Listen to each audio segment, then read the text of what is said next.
นั่นเนี่ยมาตอนรับก็จะแล้วว่าเป็นปลาเป็นกุ้งเป็นหอยเป็นอย่างกันเนาะนะมาตอนรับซากปลานะมันอาจจะเป็นโหนหน้าโจกเลิกเป็นปลาเจ้าตีจ้าเนาะอันนี้ก็เป็นเพียงแต่ว่าเป็นคำสันนิษฐานเนาะสถาเนี่ยเป็นว่าจะไปเยะมันก็ไปเยอะอยู่มันซัดสิ่งหิ่งหอยบางทีนี่มันจะเป็นเจ้าตีเจ้าแดนจ้านะเดี๋ยวกันสถาอันนี้ทำกรรมเนาะโภชนาการบำบัดสถาขอบคุณแต่แม่เดือนเพ็ญทิมวางโรคภัยไข้เจ็บเนี่ยมันมีเหมือนกันหมดนะสถาแต่ว่าเฮากินจางกินแล้วก็มีสรรพคุณต่างยาด้วยนะมันต้องว่าอย่างนักสถาคือเฮากินน้ำห้อนเนี่ยนะปลอดโรคทุกโรคนะกินน้ำอุ่นเนี่ยนะไอ้ตุลุงถึงจิบน้ำห้อนกินน้ำอุ่นน้ำห้อนเข้าไปสถาญาโยมนะน้ำห้อนนี่นะมันขับถ่ายลูกก่อนเฮาลองกินน้ำอุ่นน้ำห้อนนี่นะอันอากาศอันเฮาไปปัสสาวะนะบ่อยไปเบาเนี่ยนะอย่างเปิ้นมีเขากำเนี่ยนะสถาเปิ้นตุ่มน้ำยาโดตุ่มน้ำยาเฮาไปมันต้องว่าเป็นหยังนะเฮากินไปนะมันขับถ่ายดีนี่น้ำห้อนนี่เฮาดื่มเป็นประจำนี่ขับได้ทุกโรค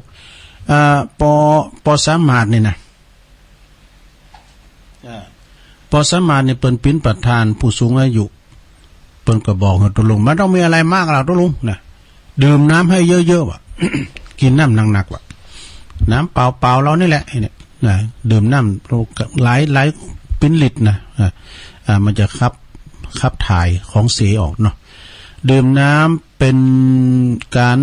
ดื่มน้ำอุ่นน้ำห่อนปลอดทุกโรคนะแล้วก็เปิ้นว่ากินกล้วยกินไข่วันละ2 ฟองเนี่ย2 แก่นน่ะไข่ไก่ไข่เป็ดก็หาเนาะเปิ้นว่านะกินไข่ลวกไข่ลวกเด้อกินไข่ลวกวันละ2 ฟองนะไข่นี่มันก็เอาไปปรุงอาหารก็ได้ซะได้เคยกินก็ตำน้ำพริกไข่ลองมาแล้วตุ่มไข่นี่กะเฮาก็จีพริกดิบเนี่ยกะตำด้วยกันบ่รู้เหมาะเฮาพอนะอย่างน้ำพริกต่อแต่รสชาติมันเหมือนกันนะน้ำพริกไข่น้ำพริกตัวดินกะดูลุงเห็นมันบ่ได้น้ำพริกเฮ็ดกะนี่น้ำพริกไข่กะน้ำพริกตัวดินเนี่ยจอใบพริกกะจอผักปังนั่นน่ะมันเป็นของกินเก่าเฮาดอกแล้วก็ยุดกินน้ำตาลทรายว่ะเนาะนี่ตัววานนักเดียวร้านน้ำตาลทรายแต่มาเดือดตุลุงว่าแล้วก็ปุ้นกินถั่วเลนสระอย่าทุเรียนคำยองเบอร์ว่าถั่วเลนเนาะกินถั่วเลนมันทั้งแป้งเนี่ยได้เขาก็หมักเหมือนกันนะโตทุเรียนเนี่ยนะมันโตแล้วพอก็ถึงชั้นกินได้เนอะต้นว่าช่วยรักษาได้หลายโรคแล้วก็เกจ้าโดยว่าบุรุษใครว่าใครกินเป็นประจำก็นะมันแป้งนะกะมันมีการลดราคานะลำไยเฮากับเนี่ยมันยังถูกอยู่นะแต่มาทุเรียนนี่เนี่ยมันถึงแพงตลอดกาลเนอะทุเรียนนี่นะเนาะแล้วก็กินบะเต่านี่กินแตงโมกินบะเต่านี่นะทำหือแก่เลิศอุดตันเลิศริมเลิศได้นะเลิศอุดตันได้แน่แล้วก็กินกล้วยไข่โอ้กล้วยนี่กินแล้วปิญญาเนี่ยสะดาเฮาก็ใหญ่กันมากับกล้วยน้ำก่อนนี่เปิ้นมามเข้ากับกล้วยเนาะไอ้พี่น้อยนะมามเข้ากับกล้วยเข้าปั่นกล้วยหน่วยก็กล้วยนี่มันสำคัญเนาะสะดากินแล้วบำรุงตับว่ะกล้วยไข่บำรุงตับไตผิวตาแล้วก็กระดูกนี่กินแล้วก็ทำให้เฮาเนี่ยเหมาะสำหรับคนที่ทำงานอยู่หน้าคอมพิวเตอร์ดูนี่จะได้กินเป็นประจำไหมกันเนี่ยแล้วก็กล้วยน้ำว่านี่มันจะฮือตุลุงกับหัวจักกล้วยน้ำว่านี่มันจะฮือกล้วยน้ำว่านำไปเผาตึงเปิกช่วยรักษาปวดหัวโตห้อนเบาหวานได้แน่เป็นอย่างนั้นแล้วก็กล้วยหอมเหรอกล้วยหอมนี่หือละอ่อนกินจอยหือมีความจำดีว่ะนี่กล้วยหอมนี่นะแล้วก็น้ำมันหมูนี่ก่อนนี่เปิ้นน้ำมันพืนจะมีก่อนนะสะท่าเนาะอย่าเอาเปรี้ยวหน่อยเป็นน้ำมันหมูเนี่ยเปิ้นใส่ซองหน่อยนั่นแล้วก็เอาน้ำยืดแฮดนี่ซื้อน้ำมันหมูไอ้น่ะน้ำมันหมูนี่ถ้าว่าเฮาเอามากินเนี่ยมันโต น้ำมันหมูนี่เปิ้นว่าดีที่สุดเพราะว่ามันซ่อมสร้างเนื้อเยื่อซ่อมสร้างสุขภาพร่างกายเฮานี่เต็มเดียวนี้มันไผไม่ได้มาเอามาขายแล้วเนาะน้ำมันหมูเนี่ยกินน้ำมันพืชกันมันหมดแล้วก็หอมนี่สระกินหอมขาวหอมแดงหอมหัวใหญ่อย่างนี้นะ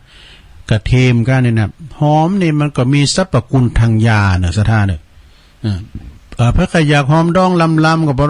โอท็อปเปเมดูปุ่นน่ะตั้งไล่บ่อทองป่าไผ่บ่อทองปุ่นน่ะอันนี้เป็นโอท็อปปุ่นนะอาจารย์สมเพชรเขาเนี่ยปุตตุปนตุลุงฉันนะปุถุเหมาะเฮ้ยหอมตอกนี่นะเปิ้นเอามาดองเนาะลำนะซะท่าเป็นหอมตอกอันนี้ก็คือเป็นสรรพคุณต่างยาเหมือนกันเนาะขอบคุณแม่เดินเพนเนอร์เปิ้นสูงมาเหอะแล้วแถมอย่างนึงเปิ้นว่านะ แถมอย่างนึงเปิ้นว่าคนรักดี คุณฮักดีนี่นะคือ1ชนะกายเฮาแต่ชนะร่างกายเฮาเนี่ยแต่บ่ขี้คร้านก็ออกกำลังกายว่ะเปิ้นว่านะไล่โรคภัยไข้เจ็บนี้หายไกลจากเฮาไปนะถ้าอยากจะมีสุขภาพดีไม่มีขายถ้าอยากได้ก็ต้องออกกำลังอย่างตัวลุงเนี่ยเจอกับวัน2วันก็เจอกับแทสกันสัปดาห์กับปห่างกันไปเป็นติดเตียวลุงดอยนี่ซะนะมันต้องไปออกยังไกลนะเตียวลุงดอยขึ้นได้นางเนี่ยไปก็ย่ำถึงสุดดีพอละอ่อนมันมีหันดีไอเขาแล้วก็เตียวไหวขึ้นมานี่มันถึงมดมันอยู่256.4นะ200ปลายก็เตียวมาให้ดอนอยู่ปอการเนี่ยน้องโป่งแล้วนะมันออกกำลังคล้ายคอซะนะเนี่ยชนะกายต้องออกกำลังเนอะจะไปกินนอนผีปันป้อนหรือวันเจ็ดเตือนะการเอากินนอนบักการออกกำลังกายเดี๋ยวปิ้นง่อยนะหัวออกกำลังให้พองเนอะออกกำลังให้พองแม่เขาหลวงเขาก็ปั่นจักรยานอากาศเข้าใจก็ยกเท้าซ้อยเท้าขึ้นบนอากาศว่ากันนะเนาะอย่างหมอเป็นบอกกะชนะโรคต้องหูจักกินหยังกินยุกินยาซะท่าถ้าเฮาจะชนะโรคภัยไข้เจ็บเฮานะมันกินยุกินยาเพราะว่าต้องรู้จักกินแล้วก็กำกินตัวน่ะกินอันใดที่มันกินไม่ได้จะไปกินน่ะซะท่าบางพองนี่กินหนอบ่ได้ก็กินก็ปวดมีอันเติงกับเตียนแมงใบครบมือตุลุงมันปองย่ะแต่เขาถามนะโอ้ตุลุงมืออย่าอันน้ำเลยนะก่อนหน้านี้ยื้อนะก็กินหนอนะนี้เนี่ยลูกเก่าหาเดินนะโอ้ก็นี่ไปเอามาเนี่ยหนอนะ เอาอย่างนั้นจีนวาลินนั่นเนี่ยเขาเจอแต่หรอก็มาเย็บเพี้ยนผักเดียว วันนั้นกับวันแมงใบจีตุลุงนึงมันปองนะกำมือกำหลักคุยไม่ได้เลยหลงชิงติ่งอันแมงใบนี่ก็ติดปิดแต่เนยเนาะตัวมันจะใหญ่อย่างมันเนี่ยตัวจะใหญ่แหละมองโตแล้วก็ที่เคี้ยวไอ้นี่แมงใบตัวนั้นนะก็กำเอามาก็ชาดอันนี้ปุถุสะดุ้งย่าเฮาย่างตัวนั้นเฮายังกวาดถึงมันเลี้ยวให้กันนะแล้วมันก็ไปไหนเฮาก็ดึงมาหั่งมาระดับนี้หันฟ้าวกันได้แล้วกวาดแล้วเฮาก็ฟ้าวมาที่สถานีนี่ก็มาที่ห้องส่งก็เอายามหมองกาดถวยทองก็โม่ก็เดี๋ยวปุถุปองขึ้นมาดีๆแล้วนี่ปองขึ้นมาได้กำไม่ด่ามคุณเข้าป้อมดี กำไม่ด่ามคุณเข้าป้อมดีเนี่ยพอหน่อยบุญปานเลยกำเลยมันได้คิงติ่งๆแล้วปุถุอยู่อย่างกบโอ้แต่เขามาถามนั่นก็ตู้ก็มือตู้เป็นอย่างเนี่ยนะก่อนหน้านี้เนาะยังก็โลกเก่านั่นก็กินหนอแล้วนี่เนาะก็นี่ไปมาหน่อยนี่ วาลินนะเนี่ยก็เดี๋ยวเปิ่นมาให้แตกโอ้ขอนอนี่เป็นลักตัวลุงเนี่ยมันจะกำกินเนอะกินกูอย่างเลยเนอะกินหมดเล่งง่ายเนาะยามกินไก่มันใส่ปีก่อนนะกิน หูจักกินนะสถานเนอะอันใดที่มันถูกพยานเขาจะไปกินเนอะเรียกว่ากำกินอันใดที่มันถูกโลกเฮากินแล้วมันเมาโหจนก็จะไปกินเนอะชนะคนให้เป็นผู้ให้เนี่ยคุณเฮามันถนีทีเหนียวนะกันมาค้อเนี่ยเฮาก็หือแล้วก็เฮาคอมันบ่หือเขามันก็ดีอายดอกมันก็จะหือเป็นคนหือชนะคนต้องเป็นผู้ให้นะมันจะหายโง่ๆนะหือเนี่ยกะเนาะแล้วจะชนะมิตรเหรอมิตรแก้วสหายค่ำเนี่ยต้องช่วยเหลือกันกะเนาะโอ้วันนั้นได้ยินสาธุเจ้าครูบาตุนได้เปิ้นเทศธรรม เตโจยาโมโธสองสหายเปิ่มละทิ้งกันเนอสดาเนอเตโจคนหนึ่งยาโมคนหนึ่งเป็นวาโลกันเตโจยาโมเนี่ยนะต้องช่วยเหลือเฟื่อฟ้ายกันมีมิตรเนี่ยกัลยาณมิตรเนี่ยดีเนาะอย่างอันอย่างสดายาโยมตลาเอกฟังครูบาอาจารย์เนี่ยกะเนาะโอ้หลากหลายเนอะการว่าเฮาฟังเนี่ยนะสดายาโยมตลายเมื่อคืนเนาะอย่างคืนเนี่ยมาฟังหรอครูบาดอยตุลุงดอยพระครูปฏิภาณธรรมทินครูบาเปิ้นได้อายุ70ปลายนั่นน่ะซะนะเปิ้นมีใจใฝ่หักในการเผยแผ่ธรรมกลางคืนตุลุงแก้วดำโนตุลุงแก้วธรรมดาเนี่ยเทศธรรมเนี่ยกับเปิ้นอุปจาในเสียงซิมเท่าอย่าโตมตอนเลยเสียงแหบแล้วเทศธรรมในบรมแม่พิเจ้าว่าอย่างน้ำไหลหรอตุลุงแก้วนะแต่เมื่อก็ถ้าฟังเนาะพอจะเทศนำเทศธรรมแล้วก็ตุลุงครูบาดอยเนาะต่อจากหันวันการผู้ก็จะไปดีลืมเด้อท่านพระอาจารย์เอาหลักปัญโยนันอุทลาจบแล้วเอาหลักเปิดจะเอาอย่ามาเตนก็ถ้าฟังเนอะอุทลา เนี่ยมันหลากหลายนะสถากลางค่ำกลางคืนก็ฟังกันได้กลางวีกลางวันก็ฟังกันไปสถาดีนะเปิดออนไลน์เฮาทั้งหลายฟังนะเนาะกันก็ได้ยินกันนี่ได้กันเนี่ยหอยตองซักนี่ได้เนาะอันนี้เปิ้นไปสัมพันธ์ไมตรีนะอาจารย์พระครูไปตั้งเจงเสียนเจงไงบางคืนซ้ำปุตโต10กว่าสถานีสถา10กว่าสถานีหรือว่าจะฟังทางระบบออนไลน์โทรโลกเนี่ยได้ยินแผ่เมืองนอกแผ่เมืองยองบ่ฟังได้หมดสถากบเนี่ยเปิ้นว่าหลากหลายนะหลากหลายแต่ตุลุงนี่มาอู่บ่ได้เนาะสถาเนาะมันจะมีความโหมยังอันนี้เป็นมวยกับมวยวัดไปถามปัญหาตุลุงถึงตอบมันได้แหละตุลุงก็อย่างสถานั่นเนาะเฮาฟังเปิ้นถามปัญหาท่านพระครูสุเมธธรรมเสวีนะเฮาก็ได้ความรู้กับที่เปิ้นถามนั่นเนาะนะ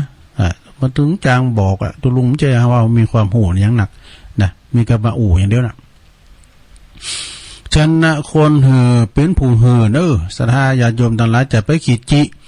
คนขี้จิไผตึงบอกถามหาถ้าคนมีเมตตาไปทำใดก็ตึงบอกกันอย่างนะคนเปิ้นว่าคนขีจิไผบอกถามหาคนมีเมตตาไปไหนตึงบอกกันมีเงินทองไว้ใจไว้ซอยบ่มีเงินทองบ่ใจบ่ซอยกองเต่ามอนดอยไผบ่อดอ่างเนี่ยนะศรัทธาญาติโยมเนาะก็กินพองใจพองในศรัทธาเด้อของเฮาได้มาก็เปิ้ว่าจ่ายสตังค์มันมีแกว่นใช่นะมันมีแกว่นก็คือว่าจ่ายไปมันก็มาแถมเงินทองไปเที่ยวเดี๋ยวก็กลับชันนามิตรนะชันนามิตรต้องช่วยเหลือกันช่วยเหลือเฟื่อฟ้ายกันเด้อ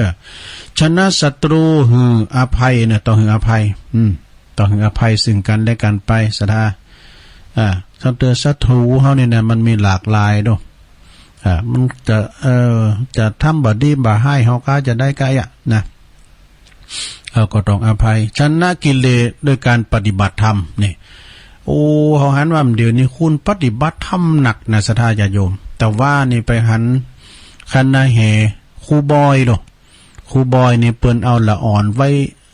นักเรียนนักศึกษาเนี่ยเปิ้นไปแห่ฉาดตึงมงนะกองสะบัดใจก็มีแล้วเปิ้นก็เป่าแน่นี่นะที่วัดปุ่นวัดเมกลางหลงครูบอยก็ไปลูกเปิ้นก็ไปโปรศิลปะวัฒนธรรมเปิ้นหลากหลายนะครูบอยนี่เปิ้นมีบ้านเปิ้นเป็นบ้านที่ว่าเจิญคณะญาติธรรมมาปฏิบัติธรรมได้นะครูตุลุงก็กำลังหันปืนข้างแรงเนี่ยครูบอยนะหันว่านะแล้วก็ว่านี่ก็ตอนฉันเพลเนี่ยโตดุริยาดนตรีเตอันกินฉันเพลไปก็ได้ยินอเดลโคศกเนาะอาจารย์นี่เป็นอยู่เมืองปายพุ่นนะอาจารย์นี่เป็นโคศกพิธีกรนี่โมนแต่ซะนะวันที่25เนี่ยเพิ่นจะมาที่วัดมอนหอยแก้วเนอะอาจารย์อย่างกับณัฐพงษ์เหมือนกันนะเป็นคุ้นเมืองเขาเนี่ยแต่ว่าเป็นการอู่การจานเนี่ยซะนั้นลองไปฟังเดี๋ยววันที่25เนี่ยนะเน็ตเป็นอยู่อำเภอปายเป็นครูนะเป็นครูเป็นอาจารย์นี่กะอาจารย์สมหวังเปิดติดต่อแล้วเปิดจะมานะวันที่25ตุลาเนี่ยนะวันกฐินแล้วก็วันบรรจุหัวใจพระเจ้าเพื่อก็บอกว่าในช่วงเวลาที่กำลังหยุดนี้ก็เพื่อไม่ให้ศรัทธาทั้งหลายง่อมมันจะง่อมไม่ได้บอก เป็นการย่อยอาหารนี่ครับประมาณเนาะได้รับอนุเคราะห์นะวันนี้ได้รับเกียรติจากออสคารามายนี่พุทโธไอละก็ไปแล้วนี่เนาะเปิ้นห้องเพลงโตหลายเพลงกะอดคาราบาว2ดู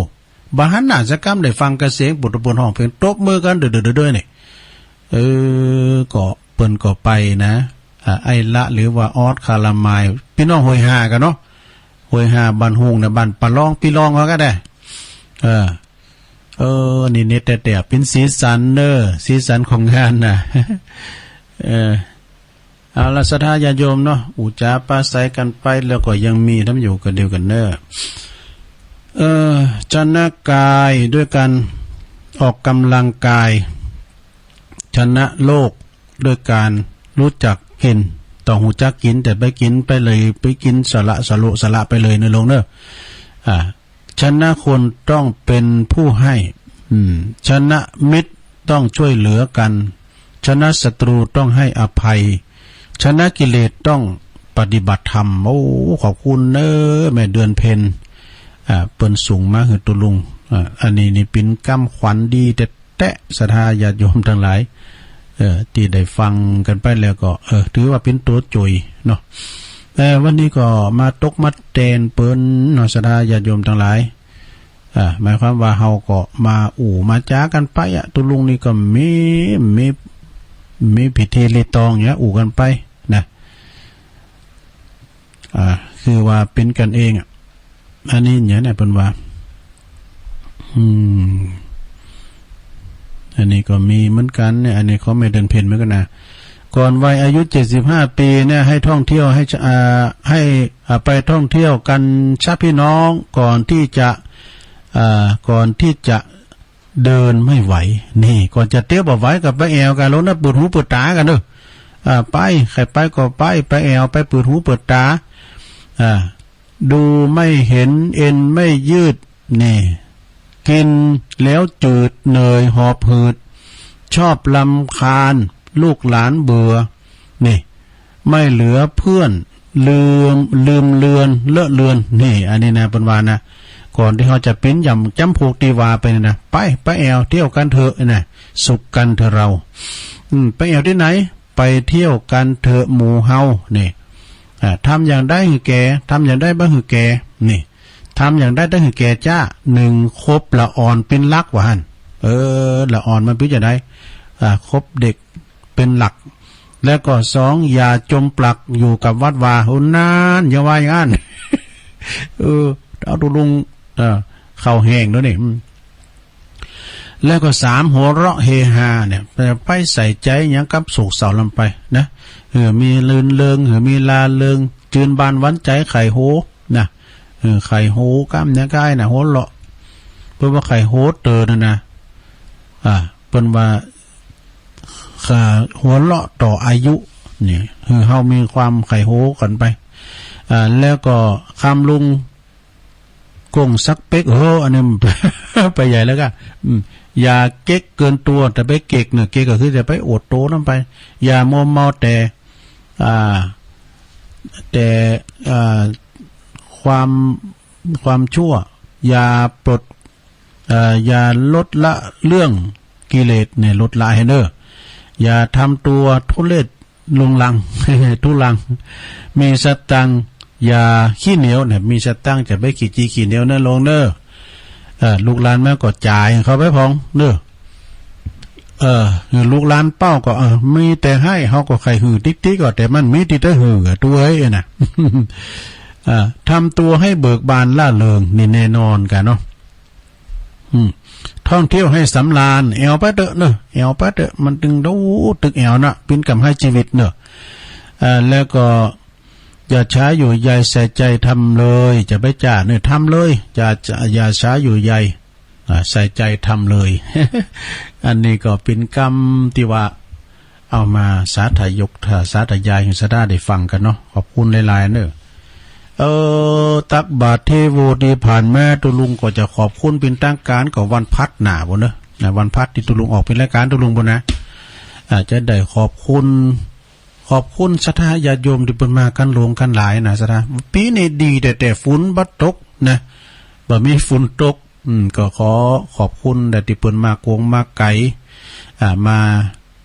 ปองก็ใครมาตึกก็เจอกับลูกกับหลานก่อนปีหน้าปีหน้าฟ้าใหม่เฮาก็ค่อยว่ากันทำไมเนาะถือว่าเดี๋ยววันนี้ก็ตังศรัทธาญาติโยมตังผู้รักผู้ใหญ่เปิ้นก็มากันหลายสสจนายกแล้วก็ตั้งท่านในอำเภอเนี่ยมากันหลวงกันหลายนะได้เก่าสายเจ้าเดี๋ยวตุลุงจะต่อสายที่10เอาตอนนี้จะเปิดสายแล้วศรัทธาช่วยกันจัดเอามาเข้ามาแถมรอบ2 089 955 6506นี่โทรกันเข้ามาชั่วโมงสุดท้ายก่อนที่เราจะได้ก็เดียวค่ะออกรายการแล้วตุลุงก็เปิดไว้ถึงบุญนะถึง1 ทุ่มเนาะแม่นกัน6 โมงค่ะนะขอบคุณลงนานด้วยเนอะที่เปิ้นได้รีโมทเข้ามาเปิดให้ตุลุงแล้วก็ขอบคุณท่านพระอาจารย์ด้วยเจริญปอนไว้ตาเจ้าตุงเจ้าโอ้แม่จันติบแม่จันติบเนาะโอ้ขอบคุณแม่จันติบกดได้เลยทีแรกเลยไปเรื่อยๆแม่จ้ะนี่เสียงตู้ว่าสบายใจจะเป็นกันเองกันเองนะแม่กันเองนี่แม่ถูกตัวลูกกระแตไปเลี้ยงบนโลดมันแค่นั้นแหละเจ้าอันแม่จันติบคุณมาใส่บาตรก็หลายอยู่พงเนาะวันนั้นน่ะเนาะโอ้นักเจ้าแล้วก็อันนี้ก็หลายอยู่ในครัวจักฮักเจ้ามันซุบจับกันหลายตีเหมือนกันเนอะตอนนี้นะเปิ้นจัดหมายกันมาป่าหกฟ้าก่อนแน่นนะเด้อทางครูบาทางครูบาเฮาขอบคุณแม่จันติบนางๆเด้อสาธุแม่จันติบเกตกาลามเจริญปอนเจริญปอนใจได้กะเดี๋ยวเข้ามาใหม่เจริญปอนไหวสาครับกราบไหวสาทุลุงฮัลโหลไหวสาครับหลวงพ่อมานิดเนาะแม่นกลัวทุลุงอย่างที่ทุลุงว่าเนี่ยนะกะกลัวมันเงาแบบคนไทยว่ะกลัวมันเงากลัวมันเงาเนาะกลัวญาติโยมจะเงาพี่นะเขาวัดว่ามันมีท่านคำที่ทุลุงอ่านตะเกียบของใครก็ที่ว่าอย่าจมปักอยู่ในวัดน่ะทั้งอันไม่เดินเพลนอย่าเสริมแล้วนะทุลุงมันมีอยู่2 อย่างเนอะอันนี้เป็นข่าวแล้วเป็นจริงโดยเมื่อ4-5-6 ปีก่อนเนี่ยหลงจนหมดตัวเลยนะผัวเป็นนายพลรับราชการตั้งแต่อายุ20 ปีมาเนี่ยจนถึงเกษียณมีเงินสะสมฝากเมียไว้แล้วไปเข้าธนาคารได้หลายล้านอยู่อาจารย์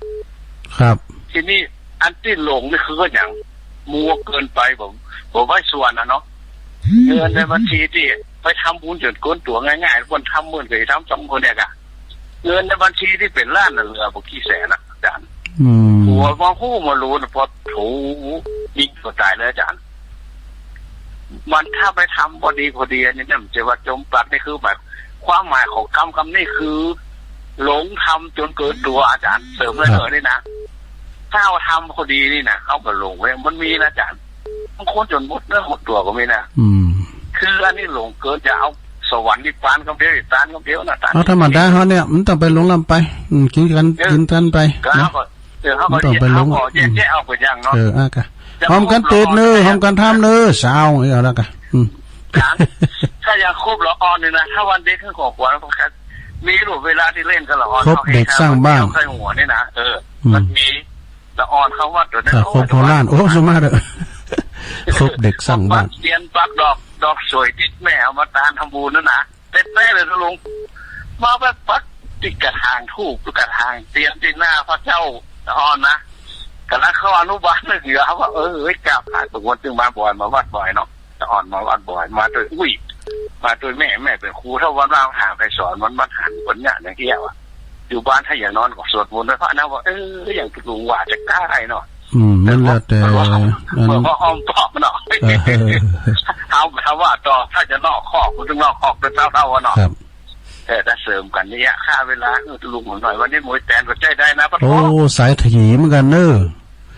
สายก่อนหนักอยู่กับนมัสการท่านเจ้าไว้สาธุความเคารพเนอะเสริมกันเนาะเสริมกันกะช่วยกันจัดดีแล้ว หลวงพ่อมานิดมาเสริมว่าจะไปจุมปักอยู่กับวัดถ้าต้องก่อนลุงแท้น่ะ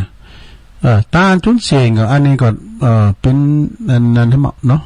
ก็เกินโตเจริญปอนพระสาเจ้าตูแม่ฟองแม่ฟองท่อเรียนนี่ส้มได้กำตั้นเหมือนแม่ฟองปงดอนเจ้าถึงมีบุญได้กินดอกฟังได้นะกินยังก็ไว้ไปวันนั้นมีบุญได้กินดอกฟังอ่ะเนาะแต่พักปังนี่นะแม่เรากินเราครบถึงมัดก็มันลำนี่เนาะพักปังดอกปังนะเป็นพวกเป็นเงาดูลูก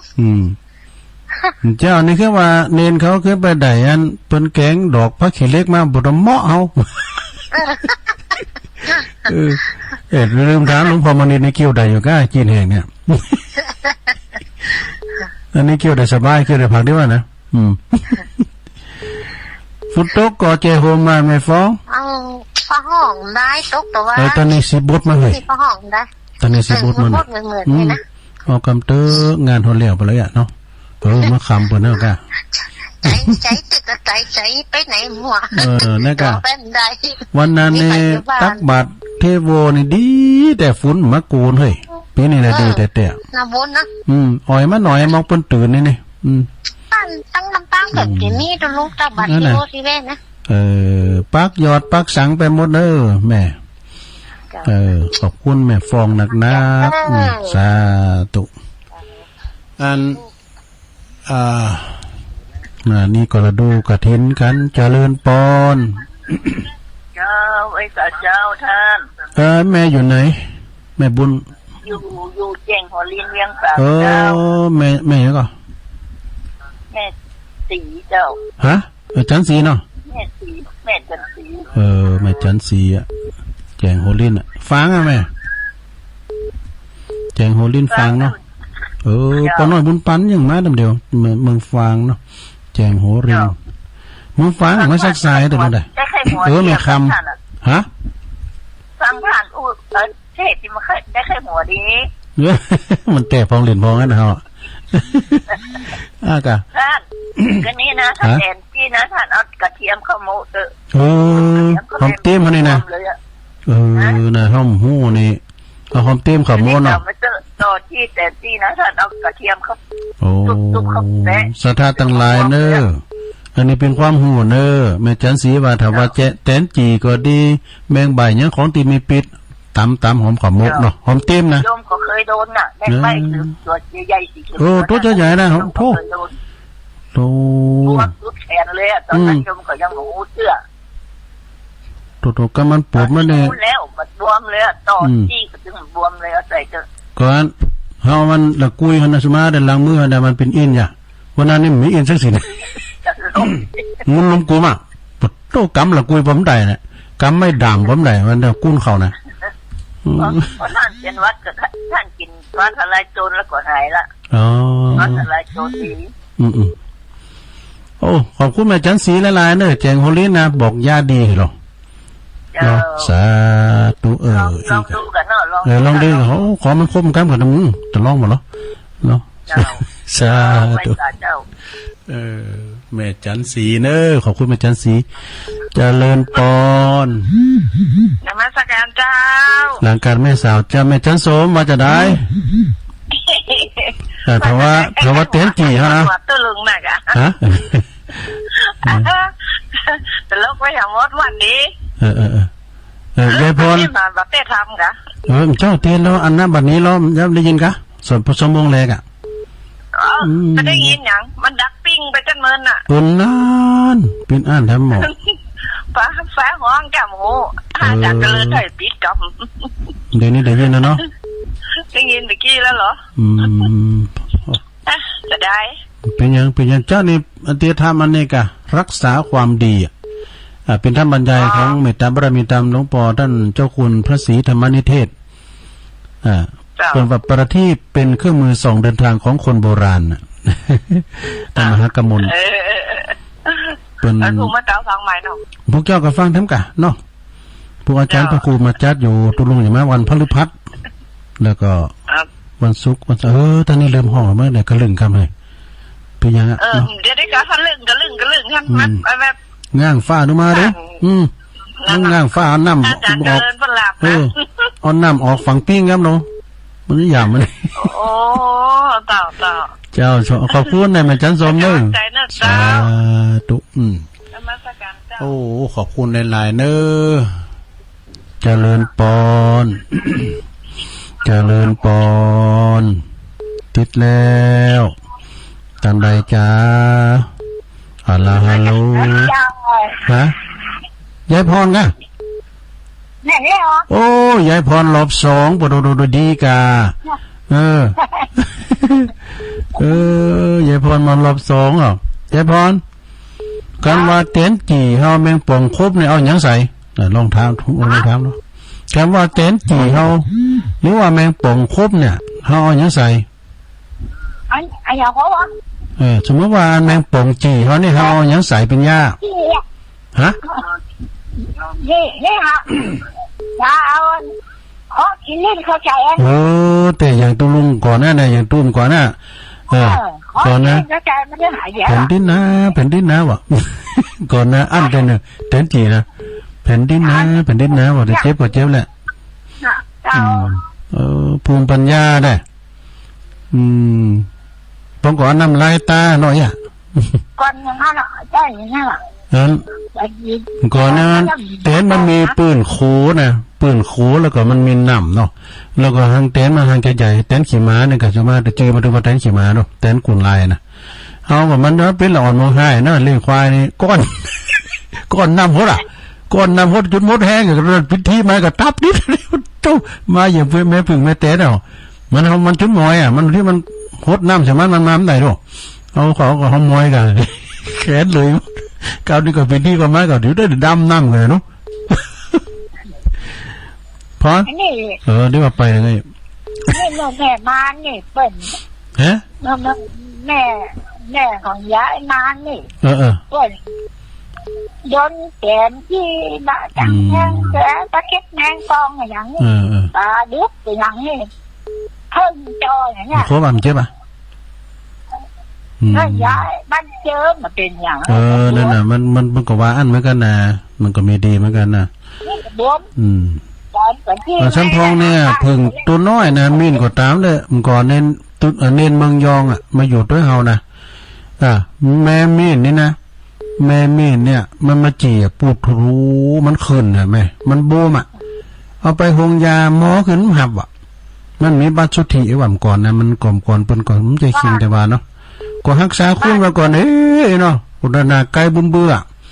ก็อันนั้นมีบัตรมีใบนี่อันนี้มันต่างดาววางอีกว่ะก็รักษาคุณมากับจรรยาบรรณของหมอไอ้เนาะมันมีใบอ่ะฮะแกนบ้านนี่มันเป็นเล่นเพิ่งเนี่ยนั่นน่ะบ้านนี่เป็นเล่นเพิ่งมาเล่นเพิ่งทำใจต่อแต่อย่างเนี้ยแม่น่ะมีการโดนเลยดีกันเจ็บพอรูปปักเกตเนี่ยก่อนเป็นยังเอาเฮ็ดได้กันเนาะยายพรเนาะขอบคุณหลายๆเด้อสายอื่นบนเขาทั้งแล้วเนาะโอ้สาธุทอดยายพรวันนี้โชคดีประมาณ2ต่อกันเจริญปอนตามไม่สาครับมาแล้วปนน้อยบุญปันฟังเจ้าละบ่ฟังเช้าแล้วตู้ลุงกู้ถึงเราก็จะมาโทรเราเลยโทรมาพาพิงนะพาพิงไปหาปนน้อยนี่แต่กะโตปอพญาเขาอย่าผู้นำบุญหรอกแม่งกัดต่อยกับลุงตู้ลุงเอาประมาณเหลืองนั่นแหละโทรมันเหลืองน่ะนั่นแน่นอนกะมันเหลืองอ่ะจะได้หมดกันแน่นอนอันนี้แน่นอนอุดว่าสมัยมันเก่าไหมหรอกกัดต่อยน่ะแต่กะมันเหลืองนั่นบางทีบางแทนพระครูกะอันเปิ้นไปตานกฐินวัดเปิ้นน่ะบัดเกิดเปิ้นน่ะนั่นว่านี่จะคาดว่าเจ้าจะดำเสียบริหารเวลาเปิ้นเนาะฟังหาตู้ลุงเป็นวันแบบฮักหัวแบบฟังปุ๊บโดนตู้ได้ลูกโอ้น้ำมันเหลืองนี่ก็ได้แม่สายลุงประกอบมาเหนียมโขดเนาะเนี่ยตุ้งเอาไว้นี่น่ะนานเนี่ยนี่เอาไว้ตาหูตาอย่างเงี้ยค่ะเจ้า เป็นวัดคัดจมูกคาขมับขับรถไปได้ลุงน่าการได้หมดอ่ะอ่านไปแล้วนี่โอ้ขอบคุณกันหน่อยนางๆเด้อโทสาธุครับกับไปจากข้าผมกันหน่อยบุญปันนี่ปนกับปตูผลนำเด้อเกินไปตั้งเป็น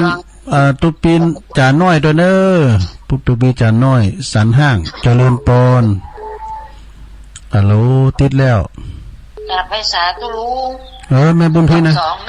แม่บุญพินรับสองได้มันก็ตึงดีทุลุงเขาแล้วลูกล่าไอ้ตัวล่ามันโดนแต่จี้หน้าแข้งทุลุงมันเพียวแน่แห้งหัวในบ้านนั่นเนาะมันหายแม่เอาอย่างเข้าใส่อีหน่อเสาะยามองน้ำเพียงพี่อิ๋วกับมันมีเนาะมีมันเสาะหามปะเนาะเอาหอมเจียมเขานี่ทุลุงหอมไม่มือเนี่ยยักอ่ะอันว่าป้าน้องมันหายเนอะจะไปเจ็บจะไปปวดเนอะอีหน่อไปเป็นพิษเป็นไอโหมันดีซะเนอะทุลุงดีแล้วโทรไปถามว่าเป็นยังไงบ้างเจ็บก็ปวดก็โอ้มันมีสัญญาณว่าแม่อยู่อ่ะดีแน่ตู้หอมเตี้ยมนี่เป็นยาเนาะดีแล้วหอมเตี้ยมเขาเนี่ยดีเป็นยาเขาจะแจ้เนอะโอ้ขอบคุณบอกยาเนี่ยแม่บุญพินเนอะจ้าเป็นกำลังใจนะเจ้าสาธุแล้วเมื่อก่อนลูกพี่น้อยเนี่ยคุณถามมันบอกว่ากันมันพึงกันยังจีก็ตามเด้อปากันไปเอาหมขาเนี่ยเราก็มากกกึ่งแล้วมาดูทันนี่ว่าก็จะไปเอาหมขาดินไหนวะนั่นเจริญปอมันเจ็บอยู่หันแล้วอันนี้ตั้งใดฮะไม่แต่เจ้าจะลงถึงวันนี้ก็จะกินจอดจะซ่อมถึงว่าเอาเลยอ่ะนั่นน่ะอย่างเดียวอ่ะแม่บอนะจ๊ะอ๋อนั่นๆไม่เสียวเฮาบอมาแล้วไอ้จอดกับเอาซ่อมกับเอานะใจมืออย่างเดียวโอ้โธ่ใจมือนี่ดีกะก่อนพี่เรื่องควายก็ดูยังไงดูลุงนะลุงมาจ้าเนี่ยหวานดีมันตลกแต่พองเด่นพองแล้วเนาะมาถึงวันคำดีอ่ะว่าเขาว่าพี่บ้านละหมูแม่เขาหมดละประเดี๋ยวคนของแม่แล้วดีกะผมบอกว่าตัวลุงเนี่ยล่ะเพราะว่าตัวลุงมันอยู่เก้ากลางเด้อแม่บอยู่เก้ากลางวันไหนได้ไปกดลายมาเนี่ยเนาะแล้วตัวลุงก่อนไปในตัวน่ะขอบคุณเนอะสาธุอันนี้บแม่เสียวบจากสันทรายน้อยสันทรายลงอ่ะเนาะสมาเด้อเดี๋ยวกันเด้อเอาเข้ามาใหม่เข้ามาใหม่เด้อเบิ่มเจ้าเข้ามาใหม่เต้นเปิดลำโพงอ่ะเจริญปอนใหม่ช้าเจ้าตั้งใดจ้าวันที่เจ้าคุยโมงนะวันที่ลงวันที่ลงกะวันที่ลงแม่มันนี่อ่ะแม่มันนี่ที่ลงที่เตือนกับที่มันนี่เนี่ยติดยากระแท้บันที่ลงเนาะตะปูนก่อนฝุ่นตกแม่หลังมาถึงวันเดียวเนี่ยน่ากระเรื่องนะอันเนี้ยกระเรื่องอยู่อู่กันไปได้อยู่จะตกอยู่ป้าไอ้ลื่นหลงก็ถ้าแต่ไปยการเบิดเนาะไอ้เวียงยองเขาแม่สุพรรณลักษ์เขาแม่อัมพรเขานี่นะก่อนโยมแม่เขาไปทำโคมมาแบบเดียวนี่เหรอทำโคมไฟอันนี้ก็เปิ้นน้ำมันนี่จะหลายเพื่อจะ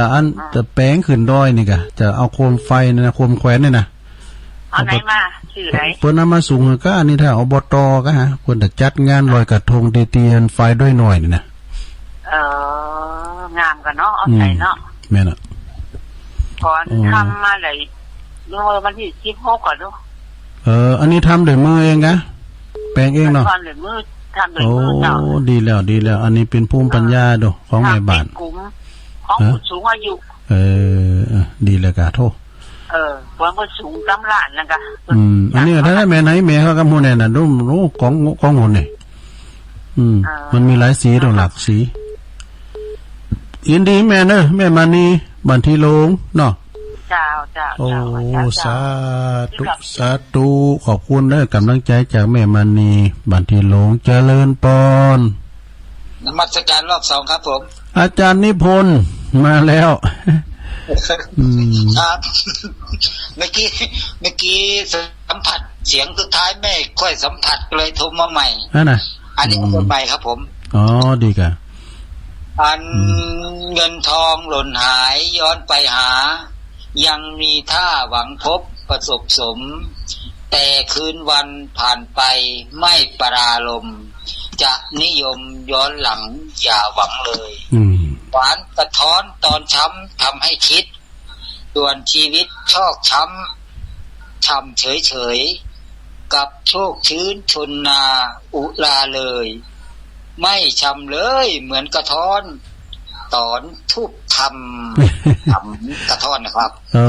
ขอบคุณหลายๆโอ้ใบสาคำบางคำที่อยากจะพูดสักหน่อยนะครับดีแล้วบางคนรอเวลาเพื่อจะพบกับความผิดหวังมากแต่บางคนก็รอเวลาเพื่อพบกับความสมหวังแล้วใครล่ะครับจะเป็นเหมือนสองคนนี้แต่ก็คือคนซื้อหวยครับนมัสการครับผมโอ้สาธุครับอาจารย์นิพนธ์วัดพระธาตุดอยสะเก็ดคงจะปิ้นเบอร์สุดท้ายเนาะสถาจะจมได้ซ้าวซ้ายบ่ดีหรอก็เดียวกันเด้อตุลุงจะโทนซ้ายให้ฟังนะปนานพันสายที่1เด้อประจานจากแม่อ่อนสายที่2ก็แม่ฟองบ้านน้ำตนเลยแม่ฟองสายที่3ก็แม่อวนเกติลังกาสายที่4ก็แม่บุญกาดก้อมอดโตเปิ้นอธิบายเรื่องแก่ๆเนี่ยอู้น้ำลายปุสายที่5ก็ยายพรล่องวัวแดงสังกำแพงเชียงใหม่สายที่6ก็แม่ก้อยปากกล้วยสุพรรณเพื่อจะฟังธรรม2ธรรมาสเด้อเมตตาบารมีธรรมอาจารย์ท่านดร.มหาสมปองพร้อมกับทีมงานบนโมนเนอะสายที่7ก็แม่คำพี่น้องไตเนอะไม่สุงกาพี่หน้าปักกันเนอะแม่คำเนอะสายที่8ก็แม่บุญพินโรงพยาบาลลานนาเนอะสายที่9ก็อาจารย์นิพนธ์วัดพระธาตุดอยสะเก็ดอันนี้ชั่วโมงที่แรกนะชั่วโมงที่2ก็มีสายที่10แม่จันทิพย์เกตการามเนอะแม่จันทิพย์สายที่11ก็พ่อหลวงพ่อมานิษฐาวโรนะสำนักสงฆ์หอมบุญเนี่ยทำบุญก็ฮือพอตัวเก่าพ่องจะไปทุ่มจะไปหลงล้ำไปเดี๋ยวประมาณจะถามมันก็เขียวชาวบนออกแล้วจ้ะสายที่12ก็แม่ฟองปงดอนแจห่มสายที่13ก็แม่จันสีเนอะเจงโฮรินฟังอันนี้แม่จันสีมันฟังก็ตลอดนะสายที่14ก็แม่จันสมหลังกาดแม่สาวเจ้ามันดับไปกรรมอย่างนี้ดอกสายที่15ก็ยายพรล้องวัวแดงรอบ2เนอะยายพรเนอะสายที่16ก็ป้าน้อยบุญปันมโนคอนเสาหินฝางปุตโตตุลุงพาดพี่แมวก็เลยโทรหายน้อยนะขอบคุณเนอะป้าน้อยเนอะสายที่17ก็แม่บุญพินโรงพยาบาลลานนานี่เอาหอมขอโมเถอะมันถึงหายเนาะสายที่18ก็แม่เสี่ยวบอบโบบุญสันทรายหลวงนะสายที่19แม่มานีบ้านที่โลงพี่น้องยองเหมือนกันลือเหมือนกันนะสายสุดท้ายอาจารย์นิพนธ์นะวัดพระธาตุดอยสะเก็ดมาเป็นรอบ2ขอบคุณหลายๆเนอกูเสงกูสายเนาะตุลุงก็ได้มาบริหารเวลา